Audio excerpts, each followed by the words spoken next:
Nous vous prions de vous abonner et d'activer la cloche de notification pour être informé en temps réel. Piwele demande à Karine le divorce, mais celle-ci est contre tout et propose juste à Piwele de prendre juste une deuxième femme.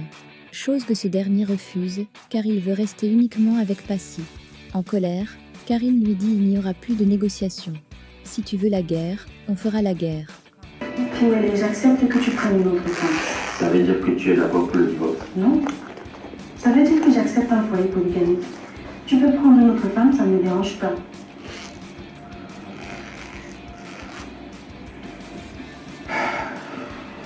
C'est compliqué, hein? En fait, je vais épouser Passy parce qu'elle est enceinte de moi. Et c'est le deuxième enfant. Du coup, je pense que c'est la meilleure des choses à faire. Dans ce cas, épouse-la et prends-la comme seconde femme. Tu sais, elle a été ma seule femme. Et avant qu'on ne divorce, on était mariés sur un régime monogamique.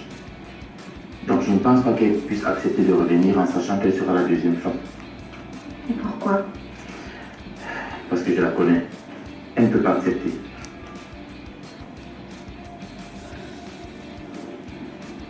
Dans ce cas, il n'y aura pas de divorce, Piwele. J'ai été assez conciliante comme ça. Tu penses que tu peux me piétiner aussi facilement? Ce n'est pas du tout mon intention. Si ça l'est, tu veux m'humilier. Mais je ne veux pas me laisser faire. Piwele, quand tu veux la guerre, on va faire la guerre. Pendant ce temps, le criminel recruté par Bill étant aux arrêts, demande à ce dernier de payer sa caution, sinon il dénonce tout. Mais ce dernier le raccroche au nez tout en lui disant qu'il ne craint pas le chantage. Allô, Bill et Wanet. Je suis au commissariat cet extrait pour une affaire de saut.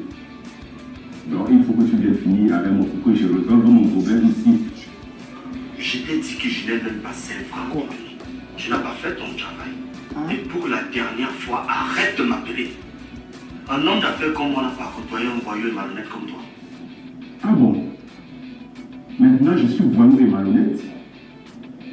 Quand tu m'embauchais pour tes sales besognes, tu ne m'insultais pas. Parce que je te croyais compétent, idiot. Étant donné que tu n'as rien fait, cesse de me harceler pour de l'argent que tu n'as pas travaillé.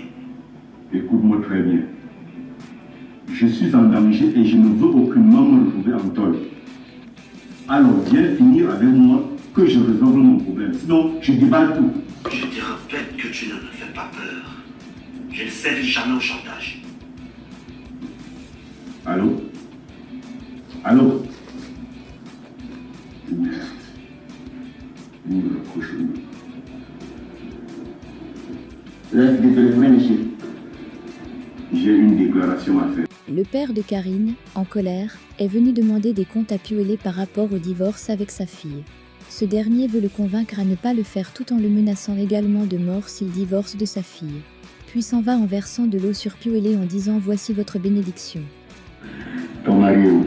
Il est dans la chambre. Je veux le voir.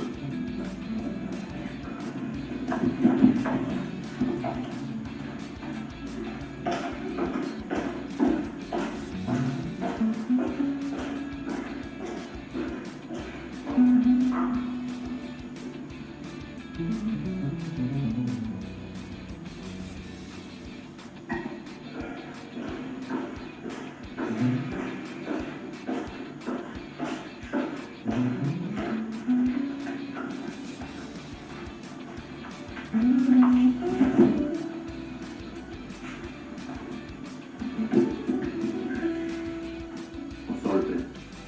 Que prends-tu à ma fille? Je ne vous comprends pas. Ma fille m'a fait savoir que tu veux divorcer d'elle.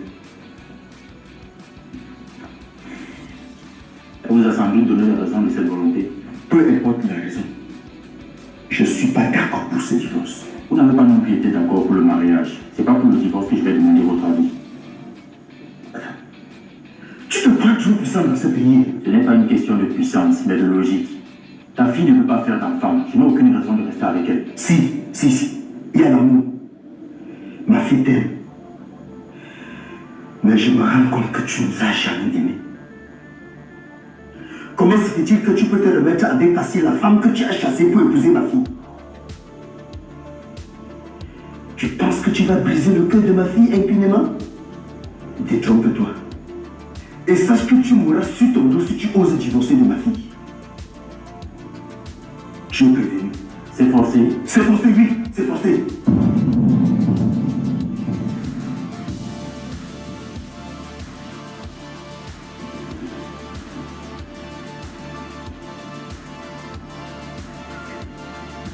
C'est vrai qu'au début de votre relation, vous avez demandé ma bénédiction, je n'ai pas accordé.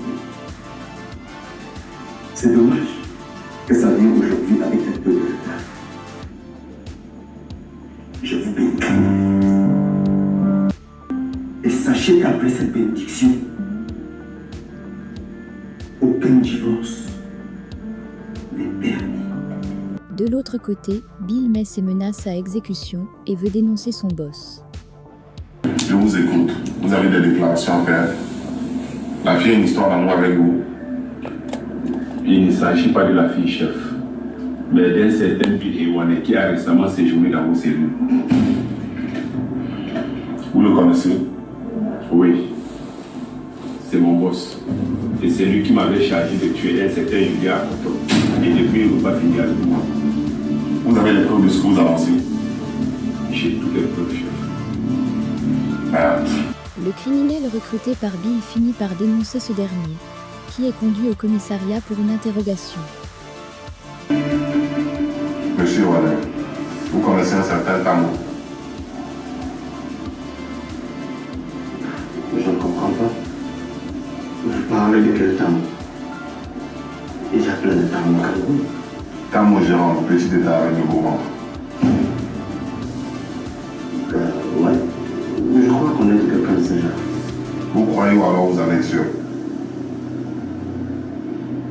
Il y a quel problème, monsieur l'inspecteur? Que traitez-vous avec lui? Rien. Absolument rien. Bah, c'est vrai qu'il m'est arrivé de boire quelques bières avec lui et c'est tout. Pourtant, vous lui devez de l'argent et il prétend que vous l'avez envoyé tuer Julien. C'est un menteur. Major Bissègue, faites venir le prévenu Tamo, s'il vous plaît.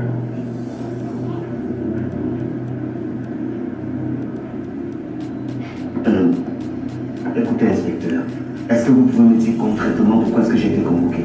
Soyez patient, monsieur Waller.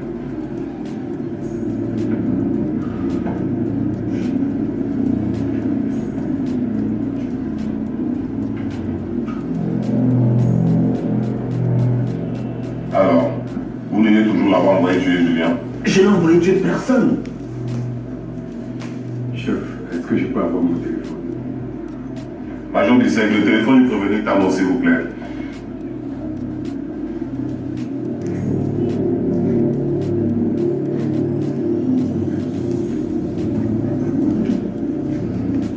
Donnez-le.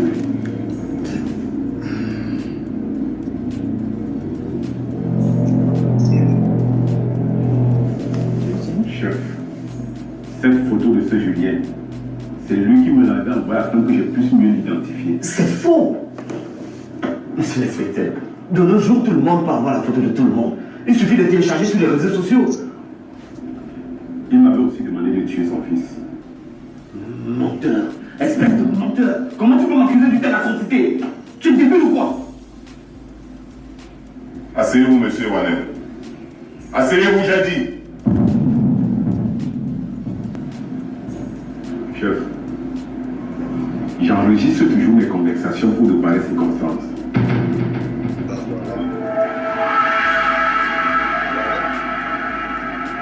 Voici votre cible. Je vous envoie la photo par WhatsApp. Et on fait quoi, lui? On le blesse? Je veux le voir mort. Mort. Et faites en sorte que ça ressemble à un accident.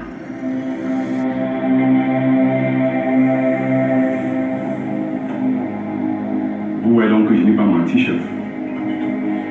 Après la mort de Mélanie, le marabout se fait arrêter à cause de son comportement qui a attiré l'attention des médecins. Tu allais comme ça. Alice de il faut laisser le médecin faire son travail. C'est le contrepoison de bois que tu voulais lui donner. Elle m'a dit qu'elle étouffait. Et j'ai pensé que c'était un poison. Et c'est pour cela que je suis venu au secours. Tu as dit tout à l'heure que tu étais son traitant? Moi?